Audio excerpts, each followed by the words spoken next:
Welcome to Nigeria, where be say women they beat their fellow women, strip her naked, put her for social media. Welcome to Nigeria, where be say these days now, men don't begin on even they record their fellow men, put the man, put him for social media, just like what happened to this very man. So as I did search now, so I take come across a video. As I come across the video, now I come the one that say, wetin happen to this man wey be say full grown up and more or less like elderly man. They just strip her naked, put am for social media. Wetin dey sup?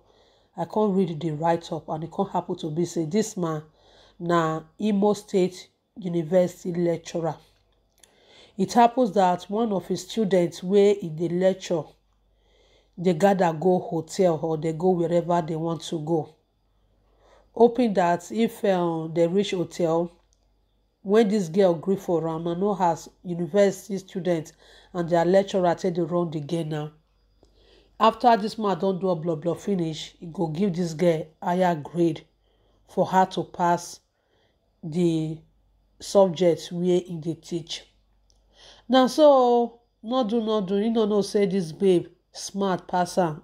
Before you know, the babe don already set this lecturer up. He has smart the lecturer. As they gather there for inside the room where they dey, this lecturer, he don't pull everything finished. No boxer, no trouser, no shirt again. As he pull everything finished, like play, now so police and other of the probably the Imo State University people, they burst into the room, boga. Now there, police just say carry handcuff come out. He put am for his hand, boga. They begin to record this man. Now the record where they record this man, so now Nate say I put for the turn here because I no go fit put the video for this my channel because of YouTube. When I come here now, I say, haba, these people not too go far. Why not go just do this kind of thing to this man like this? In as much say what he do, he not do am well. He did very bad. But this man not just do bad thing to that extent where be say he warrants that person where record this man to come publish am for social media, come get this public disgrace and humiliation. Una forget say this man probably is a family man. You know be say na small pikin una catch am with now. As una catch am with one of the students for the University of Imo State, why una not just make the decision to let this man come out for that college, I say college, for that university, to kind of sack am because you no go fit come dey do precology and ecology with students. We all know quite well for a very long time that yes, now wetin lecturer and the student girls they do for campus now be that one. My people now say the way where they treat this man to this extent, do you think this man deserves such a thing? I know wetin this man do so not dey good, but come to think of it, the girl will follow this man go hotel. Na full grown up girl. This man not force her to the hotel. Now the girl follow this man go there.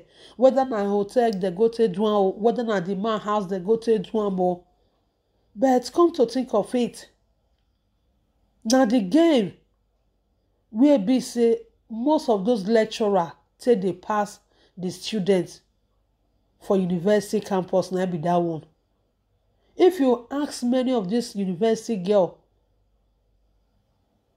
make them come really give you information, come work, actually work based on the field of the degree where they get. Many go fail am because they don't really go school, go study. Many pass their results because of precology and ecology, where they say they do exchange with their course. But what they can't do to this man now, I so much believe say is totally wrong.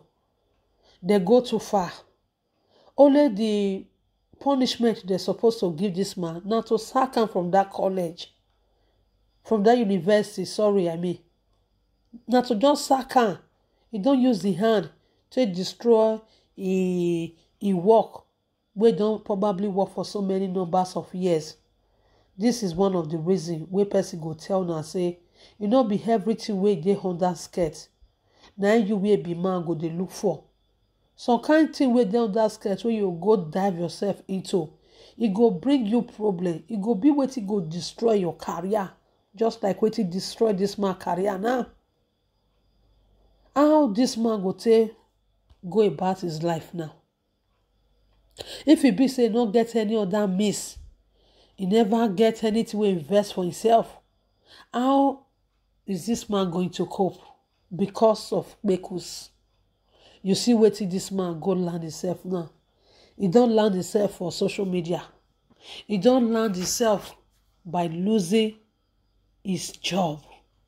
Lecturer, probably for years. What is he going to say to his wife? How his wife and his family go feel now, seeing their father, seeing husband to them, okay, to his wife. The wife go see husband now. The children go see their papa for social media, see cassava dey for ground.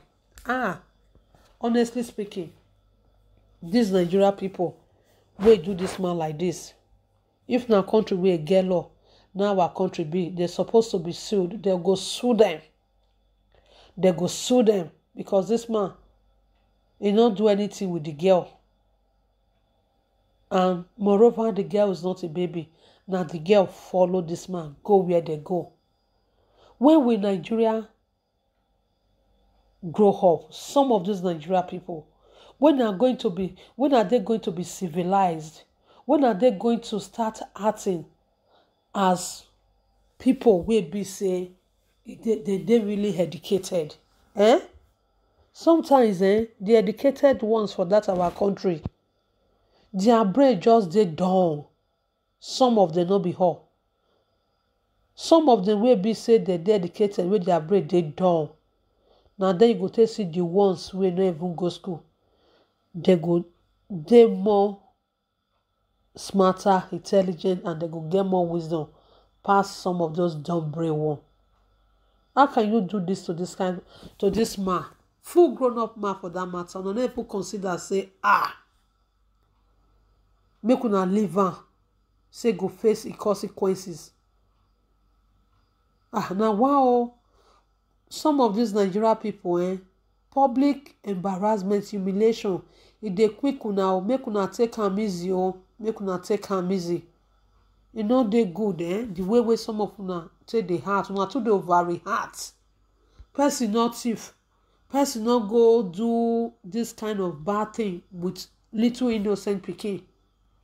Not be small pikin go do one with now full grown up girl wey follow this man. They gather waka go where they want go to do the show. Many of all those lecturers for Nigeria there, how many free from this whole thing where they naked this man for so?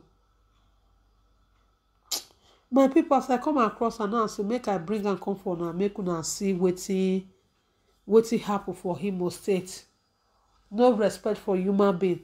In as much that wetin this man do so, it was totally wrong. I so much believe that this girl, she's not a baby. If she thinks say this lecturer dey disturb her, she's supposed to go report the lecturer to whosoever they report to. They go believe her. If they not believe her, these days some people there when you go dey even they talk to them, for them to get proof of what you they talk, before you go know, they go carry their phone, come and begin to record you. If it warrants her to do such a thing, so that the lecturer conversation go there for what she go present for people which she go report to, she go record them so that they go get proof to believe her. Now wow, they really go too far by doing this man like this. It's such a pity. This now, next time, many of them go use am to learn, and if this man don't finally reach us, you go realize say he made mistake. If you have wife at home, be contented with your wife. Don't keep going about looking for other kpekus where you go do make us wey be say never you no go even you know you no go even enjoy anything out of it. You do one, you do two. Again, the girl don't carry am don go for that person. The one wey una get for house wey belong to una,